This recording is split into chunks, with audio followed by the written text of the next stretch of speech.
भाई थोड़ा धीरे खेलने बोलो, रेजिडेंस है ये। बेटा जरा 6 कप सॉसर देने बोलो अम्मी को तुम्हारे, घर में मेहमान ज्यादा आए हैं। जी खाला, आप रखिए, अभी कहता हूँ। जाओ दे दो, इन लोगों का तो हमेशा बाय, 6 कप खरीद नहीं सकते और मेहमान नवाजी का बड़ा शौक है इन्हें। आपा थोड़ा सा कोतमीर दे दो, घर में कोई है नहीं दुकान जाने के लिए और बच्चे की स्कूल का टिफिन रेडी करना है। नहीं है आपा, अभी बस खत्म हो गया। ओह कोई बात नहीं। पड़ोसी है हमारे, थोड़ा सा दे देते कोतमीर, कल ही तो थैला भर कर लाए हो। पड़ोसी है तो क्या हुआ, कोई जरूरत नहीं है। इतनी छोटी चीज खुद नहीं ला सकते वो? बहुत ही तकलीफ उठा कर गए इस दुनिया से मेरी अम्मी, बीमार थे, डर जाते थे। मेरे बच्चे की साइकिल और धक्का मार दिया, कट गया ये। और बच्चे है, पड़ोसी है, 10-20 रुपए में बन जाएगा। पड़ोसी है तो क्या? खेलने बोलो, वक्त तो देखो, आवाज से दूसरों को डिस्टर्ब हो रहा। अरे तो हम लोग अपने घर में कर रहे हैं ना शोर। तुम्हें क्या है? क्या हुआ भाई, गाड़ी चालू नहीं हो रही? हाँ यार, शायद पेट्रोल खत्म हो गया है। अच्छा पेट्रोल खत्म हो गया, ठीक है ठीक, मारो किक मारो, चालू हो जाएगी। भाई हम लोग बस अभी अभी शिफ्टिंग किए हैं, जरा हथौड़ी और स्टूल या कोई सीढ़ी मिल जाएगी? नहीं ना भाई, यहाँ बाजू में दुकान है, वहाँ सब मिल जाएगा। अच्छा ठीक है भाई। भाई इतनी अच्छी मशीन निकाल कर आप सादी मशीन ले लिए। दरअसल ये बहुत आवाज करती है। बेटा हमारे पड़ोसी हमसे वक्तन फवक्तन कुछ ना कुछ मांगते हैं। आजू बाजू के पड़ोसियों को तकलीफ ना हो। सर दर्द से अम्मी मैंने कहा तो है, लेकिन ये लोग मानते ही नहीं। जो वो आसानी से दे सके, इससे उन्हें ये महसूस नहीं होगा कि वो अकेले। क्या ऐसा हमारे साथ कभी हुआ है या हमने कभी इस तरह का रवैया इख्तियार किया है जब हमसे किसी ने मदद मांगा हो? अगर हाँ तो वीडियो के एंड तक ज़रूर बने रहें। अगर आप चाहते हो कि इस अहम मुद्दे को समझें और अमल करें तो पूरा ज़रूर सुने और आगे भी अपने सोसाइटी, मोहल्ले, तमाम कॉन्टेक्ट्स में शेयर भी करें। अस्सलाम वालेकुम वरहमतुल्लाह। उम्मीद है आप तमाम लोग खैरियत से हैं। हमारे पड़ोसी, उनके हुकूक और मुआशरे में हम जिस तरह रहते हैं, चाहे जाने में हो अनजाने में हो, हम कई मर्तबा इन हुकूक को अदा नहीं करते, बल्कि बहुत से तो इनके उलट करते हैं, उल्टा करते हैं। आइए बात करते हैं इस मौजू पर अब्दुल बारी भाई के साथ जो हमारे बीच मौजूद हैं। जी हाँ अब्दुल बारी भाई, कुछ रोशनी डालिए इस मुद्दे पर, ज़रा अपनी बात रखें। जी आप तब्रेज़ भाई, अपनी बात शुरू करूंगा कुरान की एक छोटी सूरा के 2 आयतों से। अराइतल्लज़ी युकज़्ज़िबु बिद्दीन, क्या तुमने देखा उस शख्स को जो आखिरत के दिन को झुकलाता है? इस सूरह को हम अक्सर नवाजों में पढ़ते हैं, लेकिन क्या कभी गौर करते हैं ये तो बहुत ही सीरियस मामला है ना, जैसे अल्लाह बंदों से बयान करता जी है। बिल्कुल, होशियार हो जाए कि कहीं हम भी उन लोगों में से तो नहीं हैं जो आखिरत के रोज़े जज़ा के दिन को झुटला देते हैं अपने अमल से। वयमनाउन अल-माऊन, यह इस सूरे की आखिरी आयत जिस पर मैं पड़ोसी वाले मुद्दे पर बात रखना चाह रहा हूँ, जिसका तर्जुमा है कि वो रोज़मर्रे की इस्तेमाल में आने वाली मामूली चीज़ों को देने से भी इनकार करता है, गुरेज करता है। या मुंह बनाना है, या अगर दे भी दे तो उस पर ताने कसना।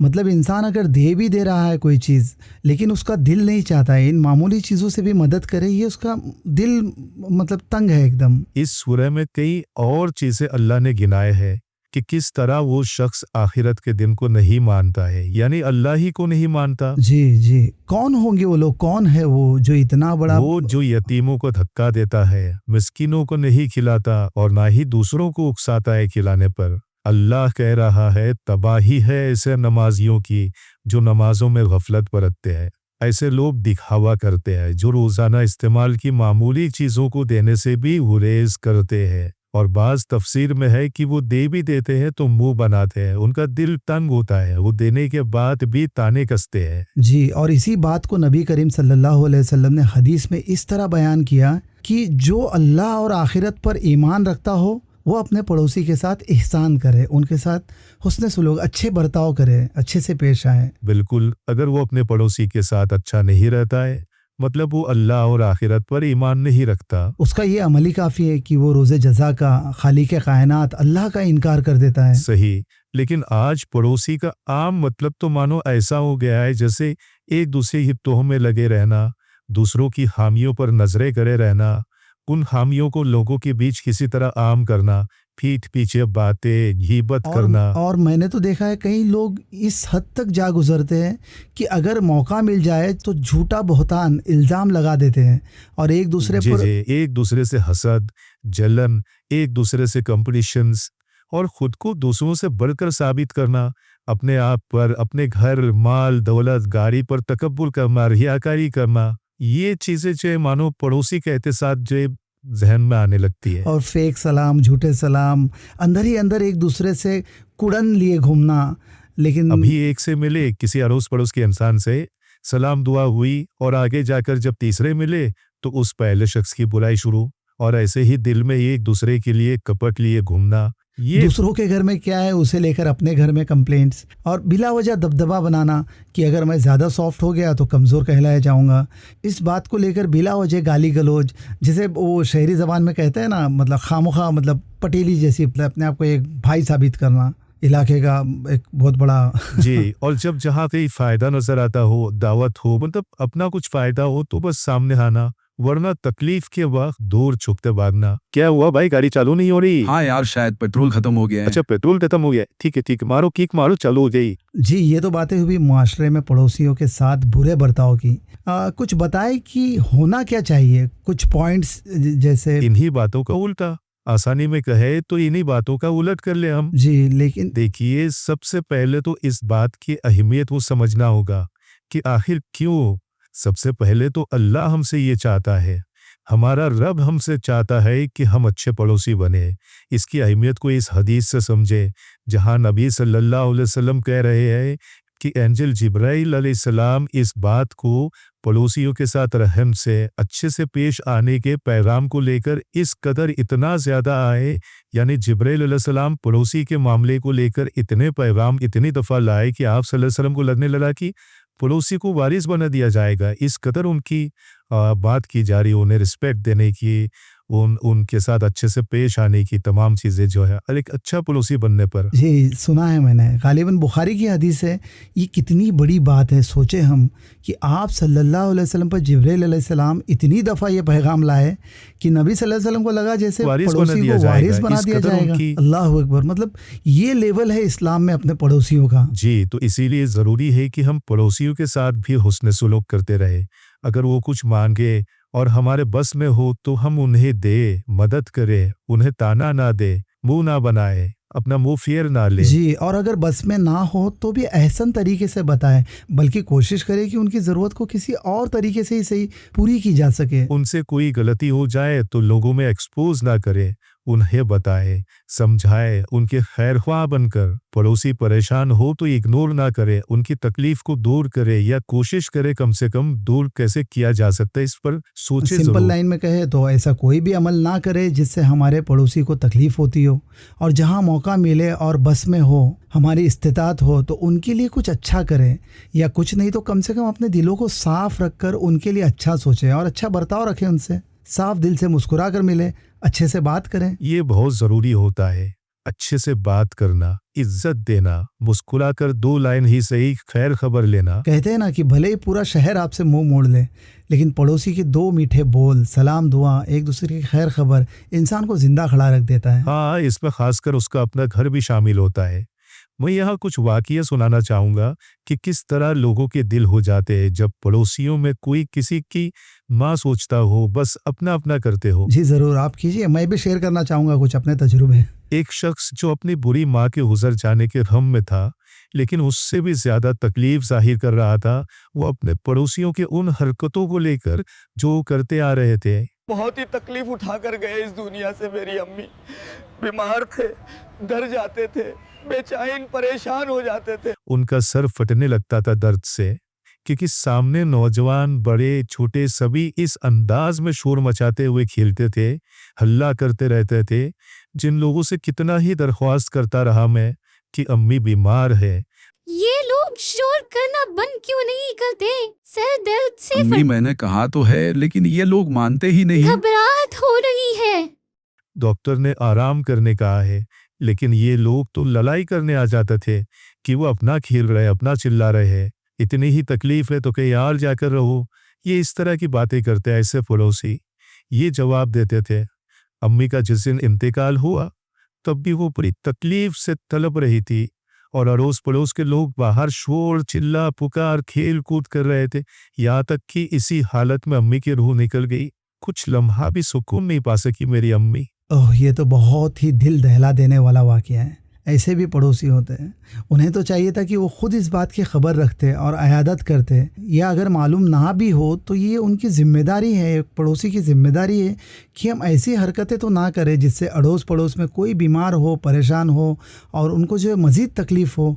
अल्लाह हमें रहम दिल बनाए, तौफीक दे हमें। आमीन। अल्लाह हर किसी को एक दूसरे के शर से बचाए और हमें भी दूसरों के लिए शर न बनने दे। आमीन। शर से याद आया, मैंने तो कुछ ऐसे फैमिलीज़ देखा हूँ जिनके शर से तो पूरा मोहल्ला, सोसाइटी परेशान रहता है ना। वो खुद को हमेशा बरतर साबित करने में रहते हैं, घमंड, रियाकारी। जबकि ऐसे लोगों में बहुत से तो खुद यहाँ वहाँ से इसकी टोपी उसके सर, लोन, कर्जे बैंक से उठा कर रहते और अपने लिविंग स्टाइल को दूसरों से बड़ा साबित करने में रहते हैं। मैं ये जिस फैमिली को जानता हूँ वो तो बस हर मौके पर पड़ोसियों, मोहल्ले, सोसाइटी के लोगों से लड़ने पर उतर आते हैं।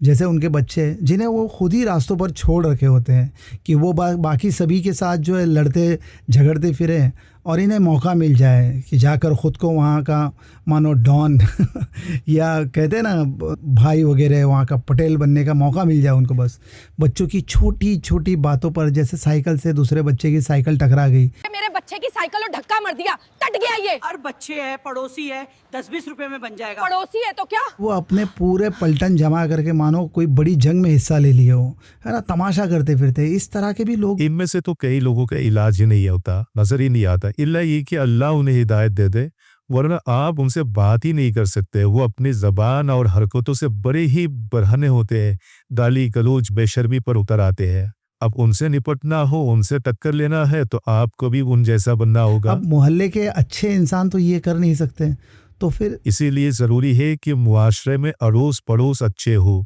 जब बड़ी तादाद अच्छे लोगों की हो और वो सभी एक दूसरे के दुख सुख में काम आए, तो जब किसी एक के साथ इस तरह के शैतान लोग लड़े तो सभी मिलकर उनका सामना करें, उन्हें समझाए या जो कोई एक्शन हो ले। जैसे बाज़ वक्त इस तरह के लोग जो कानूनी बात ही समझते हैं, जी एकदम सीधे हो जाते हैं जब कुछ मर्तबा कानून की फटकार पड़ती है ऐसे लोगों पर। सही, मैंने देखा है। लेकिन एक अकेला ना हो, पूरा पड़ोस मिलकर करे ये काम, तो ये खुद या तो सुधर कर रहेंगे उस इलाके में या फिर अपनी शैतानियत लेकर वहाँ से चले जाएंगे, मतलब उस जगह को छोड़कर। अलावा इन बातों के हमें भी ख्याल रखना है कि हम सब्र करें। बाज़ वक्त हमारे लिए टेस्ट एक इम्तिहान बन जाता है। जैसे कुछ वक्त पहले की बात है, मेरे घर में मैंने एक वॉशिंग मशीन ले आया था, सेकेंड हैंड थी, लेकिन हेवी ड्यूटी, फुल ऑटोमेटिक। तकलीफ ये थी कि बहुत ही आवाज़ करती थी। जी, दरअसल उसकी बनावट ही ऐसी होती है, लॉन्ड्री वॉश वाली मशीन कहते हैं, मतलब जैसे बड़ी हैवी मशीन चलती है तो बहुत ही वाइब्रेशन क्रिएट करती है। बिल्कुल। अब मसला ये हुआ कि हमेशा ऊपर के फ्लोर वाले या नीचे के फ्लोर वाले आते और कहते बहुत आवाज़ आ रही है वगैरह वगैरह। तो मैंने देखा वाकई में आवाज़ तो है बहुत ज़्यादा। ध्यान दिया कि घर में किसी भी वक्त 2-4 कपड़े धोए जा रहे हैं, है ना, सुखाए जा रहे हैं, तो मैंने जो है अपने घर में इस चीज़ को बंद करवाया। कपड़ों को धोने के लिए कोई ऐसा वक्त तय करो जब आजू बाजू के पड़ोसियों को तकलीफ ना हो। बेवक्त कि ऐसे वक्त में कपड़ा ना धोए जिस वक्त लोगों को डिस्टर्ब हो सकता है आवाज़ से, वाइब्रेशन से। और हमने दिन के एक ही वक्त कपड़े धोना शुरू किए कि भले ही हमें हमारी सहूलत नजर आती हो, लेकिन दूसरों को तकलीफ देकर नहीं। काम तो ऐसे भी हो रहा है, थोड़ा यहाँ वहाँ मैनेज करना होता है। हम फिक्र करें, दूसरों की सोचे। अच्छा, तो आपने अपने रूटीन को ही अपने पड़ोसियों के खातिर बदल दिया। जी बिल्कुल, लेकिन मामला यहाँ तक होगा नहीं। अब भी लोग आते और कहते कि आवाज़ आ रही है, तो फाइनली मैंने उस भाई इतनी अच्छी मशीन निकाल कर आप सादी मशीन ले लिए। दरअसल ये बहुत आवाज करती है और पड़ोसियों को तकलीफ नहीं देना है, इसीलिए सिंपल सादी मशीन ही ठीक है। उस मशीन को ही निकाल दिया और दूसरा एक नॉर्मल सा वॉशिंग मशीन ले आया जो वैसी आवाज़ ना करे। सुभान अल्लाह। जबकि यहाँ भी तो आप अपने ही घर में थे, है ना, अपने ही घर में कर रहे थे, लेकिन आपने फिक्र की यहाँ तक कि अपने पड़ोसियों को तकलीफ ना हो तो आपने मशीन ही बदल लाए।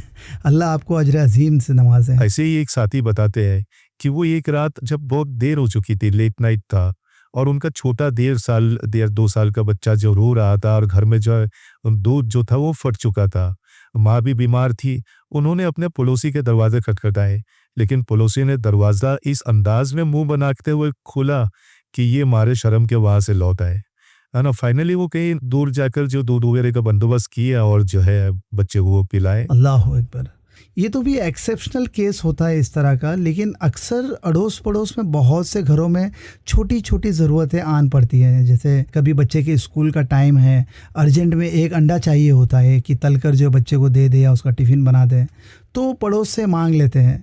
या कभी कोई चीज़ घर में नहीं होती है किसी वजह से, छोटी छोटी चीज़ें, कोतमीर हो, शक्कर हो, नमक। आपा थोड़ा सा कोतमीर दे दो, दरअसल घर में कोई है नहीं दुकान जाने के लिए और बच्चे के स्कूल का टिफिन रेडी करना है। नहीं है अपा, अभी बस खत्म हुआ। या किसी काम के लिए हथौड़ी जैसी चीज़ हो, स्टूल हो, चेयर हो। भाई हम लोग बस अभी अभी शिफ्टिंग किए हैं, जरा हथौड़ी और स्टूल या कोई सीढ़ी मिल जाएगी? नहीं ना भाई, यहाँ बाजू में दुकान है, वहाँ सब मिल जाएगा। अच्छा ठीक है भाई। ऐसा तो हमारे साथ कितनी मर्तबा होता है, कभी मेहमान आ गए तो चेयर कम पड़ गई या कप सासर कम पड़ गए हो, तो हम अपने पड़ोस से मान लेते हैं। बेटा जरा 6 कप सॉसर देने बोलो अम्मी को, तुम्हारे घर में मेहमान ज्यादा आए हैं। जी खाला, आप रुकिए, अभी कहता हूँ। लेकिन बहुत से लोग तो डायरेक्टली इनकार कर देते हैं। और अगर दे भी देते हैं तो बाद में शायद दूसरों से कहते भी फिरते हैं या फिर मुंह बनाते, कभी तो सामने ही कह देते हैं कि क्या बार बार का लगा रखा है। इन लोगों का तो हमेशा बाय, 6 कप खरीद नहीं सकते और मेहमान नवाजी का बड़ा शौक है इन्हें। और कुछ लोग तो कुछ ना कहकर भी आपको शर्मिंदा कर देते हैं। यहाँ मैं कहना चाहूँगा, एक बहुत ही फेमस किस्सा है जो मैंने सुना है कि एक खातून कहती है कि उसे बड़ी होने के बाद समझ आया कि उसकी अम्मी अक्सर अपने पड़ोसी के घर से क्यों ऐसी चीज़ें भी मंगवाती थी जो उनके घर में ऑलरेडी हुआ करती थी। सस्ती चीज़ें जो आसानी से दी जाती जी, है। बड़ा ही इमोशनल और सबक आमूज है वो किस्सा। वो उन चीज़ों को ही मंगवाती थी जो बहुत सस्ती होती है और वो पड़ोसी आसानी से दे सकते थे। मैंने सुना वो माँ कहती है कि बेटा, हमारे पड़ोसी हमसे वक्तन फवक्तन कुछ ना कुछ मांगते हैं। वो थोड़े से गरीब है, उनका गुजारा मंथ एंड तक बड़ी मुश्किल से हो पाता है, लेकिन वो हमेशा हमें सामान लौटा देते हैं। वो ज़रूरतमंद तो है लेकिन खुददार भी, इसीलिए उनकी इज्जत करो। और मैं इसीलिए उनसे ऐसे सामान मंगवाती रहती हूँ जो वो आसानी से दे सके। इससे उन्हें ये महसूस नहीं होगा कि वो अकेले तकलीफ में हैं और उन्हें लगेगा कि हम भी उनसे सामान लेते हैं, तो वो खुलकर बेझिझक हमसे अपनी ज़रूरत बयान करेंगे और बगैर हिचकिचाए मांगेंगे। तो ये सोचे, ये भी एक पड़ोसन है जो अपने पड़ोसियों का ख्याल इस कदर हिकमत के साथ रखती है। बिल्कुल ऐसे ही आइडियल और बेमिसाल पड़ोसी होंगे तो एक अच्छा मुआशरा बनेगा। अच्छा, एक और चीज़ मैं ऐड करना चाहूँगा। आज शहरों में खासकर सेमी सबब या अक्सर हर जगह जैसे बिल्डिंग्स की जो लाइफस्टाइल होती है, और इन बिल्डिंगों में अगर हम अपने घरों में भी जो ज़ोर ज़ोर से अगर खेले कूदे, एकदम जंप्स वगैरह करे, इस तरह की चीज़ें, तो बहुत ज़ोर ज़ोर से जो नीचे फ्लोर वालों का आवाज़ जाती है। मैं खुद भी एक और किसी जगह किराए पर रहता था और यकीन मानो फजर के लिए उठना मुश्किल हो जाता था। और उस पड़ोस में गाने बजाने, मतलब कोई किसी की फिक्र नहीं कर रहा है। अच्छा, ये अगर पूरा दिन भी ऐसा करे, ये रात में भी एक वक्त तक फिर भी ठीक है कि घर है, बच्चे हैं, इंसान रहते हैं तो आवाज़ होती है। लेकिन देर रात, यहाँ तक कि रात के 2 बजे 2:30 बजे इन्हें कोई ख्याल नहीं कि आजू बाजू के लोग सो रहे हैं, है ना, सुबह फजर है, बच्चों का स्कूल है। कितनों को कुछ ही देर रात में सोकर आराम करके फिर से काम में जाना होता है सुबह सवेरे। इनसे अगर कुछ कहो तो आपसे झगड़ा तक कर ले। ये भाई थोड़ा धीरे खेलने बोलो, वक्त तो देखो, आवाज से दूसरों को डिस्टर्ब हो रहा। अरे तो हम लोग अपने घर में कर रहे हैं ना शोर। तुम्हें क्या है? और कुछ लोग तो मुस्कुराकर ठीक है कह देते हैं और उस वक्त के लिए जो है बंद कर देते हैं शोर शराबा। लेकिन बार बार यही, एक बार कहा है किसी ने, 2 बार कहा है किसी ने, वो हमेशा हर आए दिन खुद इस बात पर गौर नहीं करते, फिक्र नहीं करते दूसरों की। हाँ, यहाँ जब तक इंसान खुद इन बातों को नहीं अपनाता, वो अल्लाह से नहीं डरता, दूसरों की फिक्र नहीं करता, अपने पड़ोसियों का ख्याल नहीं रखता, तब तक ऐसा ही होता रहेगा। और जो कौन कितना बोले, कहते कहते तो बाज़ वक्त हमें खुद शर्म से आने लगती है कि कितना बोलना किसी को। इसीलिए ज़रूरी है कि हर इंसान अपने पड़ोसियों के हक को जाने समझे, और सिर्फ जाने समझे ही नहीं बल्कि अमल करे और इस बात की गवाही दे कि वो अल्लाह और आखिरत पर ईमान रखते हैं। वरना इसकी पकड़ तो वैसी ही होगी जैसे कि इंसान अल्लाह और रोज़े जज़ा को नहीं मानता हो, तब उसकी पकड़ होगी। बहुत सी बातें सामने आई, तो नाजरीन इन बातों का बिल्कुल भी ख्याल रखें हम, और आज अभी इस बात का अज़्म करें कि हम एक अच्छे और नेक पड़ोसी बनेंगे, और सिर्फ तकलीफ़ देने से बचने वाले ही नहीं बनेंगे, बल्कि अगर किसी की किसी बातों से या हरकतों से तकलीफ़ भी हो जाए तो एहसन तरीके से उन्हें दुरुस्त करेंगे और एक अच्छा सा मुआशरा बनाएंगे कि आपके मोहल्ले, इलाके, सोसाइटी में कोई आए या वहाँ से गुजरे तो वो कह उठे कि मोहल्ले हो तो ऐसे हो। और जब सारे इलाके इस तरह के होंगे तो सोचे क्या ही अच्छी ज़मीन हो जाएगी ये पूरी दुनिया। जहाँ हर कोई एक दूसरे की फ़िक्र करता हो, जहाँ हर कोई मुस्कुरा कर मिलता हो, जहाँ किसी एक को तकलीफ़ हो तो पूरे पड़ोस मिलकर जो उसकी तकलीफ़ दूर करते हैं, कोशिश करते हैं। दुआ की दरख्वास्त है, लाइक शेयर और सब्सक्राइब ज़रूर करें। जज़ाकल्लाह खैर पूरा देखने सुनने के लिए, और उम्मीद है हम सभी इन बातों पर जो अमल बरपा भी होंगे। अस्सलाम वालेकुम वरहमतुल्लाह। तुम मुझे मत सिखाओ, मत बताओ ये सब, कुछ आता नहीं है, खुद को बड़ा आलिम समझ ले रहे। या मैं 36-30 साल से दीन का काम अंजाम दे रही हूँ। अल्लाह सुब्हानहू व तआला कुरान में फरमाता है, सूरह नजम में है कि वो तुमको खूब जानता है। तकब्बुर से अपने दिल की पाकीज़गी का दावा ना करो, जो परहेजगार है उसको अल्लाह खूब जानता है। ये लोग का तो पूछो ही मत, सब जाने वाले जहन्नम में देखना। ऐसा क्यों बोलते हो भाई? और नहीं तो क्या। अल्लाह सुब्हानहू व तआला कुरान में कहता है, उनके इल्म की यही इंतहा है। तुम्हारा परवरदिगार जो उसके रास्ते से भटक गया उसको भी खूब जानता है, और जो राह रास्त पर है उनसे भी खूब वाकिफ है। तुम लोगों को तो इस्लाम पता ही नहीं है। मैं एक दीनदार हूँ, तुम सब गलत हो। आए, क्या हो गया चाचा को? ओहो, देखो इनको, 4 दिन के नमाज पढ़ लिए, 4 आयत सुन लिए, कहीं जाकर खुद को बड़ा आलिम समझ ले रहे। अस्सलाम वालेकुम भाई। पता नहीं क्या है भाई, सलाम का जवाब तक नहीं देते लोग। वो क्या सलाम का जवाब देना, अरे दीन से दूर रहते हो। हाँ, बुनियादी अकीदे का ठिकाना नहीं। जरा हमारा जैसा तो पहले बन जाओ। ये हाल है बहुत से लोगों का जो खुद को इतना बड़ा दीनदार समझते हैं, इतना कि उन्हें बाकी दुनिया लाइल्म, बेदीन और जाहिल गुनहगार नजर आती है। यहाँ तक कि बहुत से तो उन्हें जहन्नुमी तक कह देते हैं। ये इसलिए भी कि बहुत सौ को इल्म तो बहुत हो गया है, लेकिन फहम नहीं मिला उनका, उनके अंदर जो हिकमत नहीं आई, और सही मायनों में अल्लाह का डर और उससे मोहब्बत, कि वो ये समझ पाते कि हर एक का ईमान और अंदरूनी अंदर का जो मामला है, ये सब अल्लाह और बंदे के बीच का मामला है।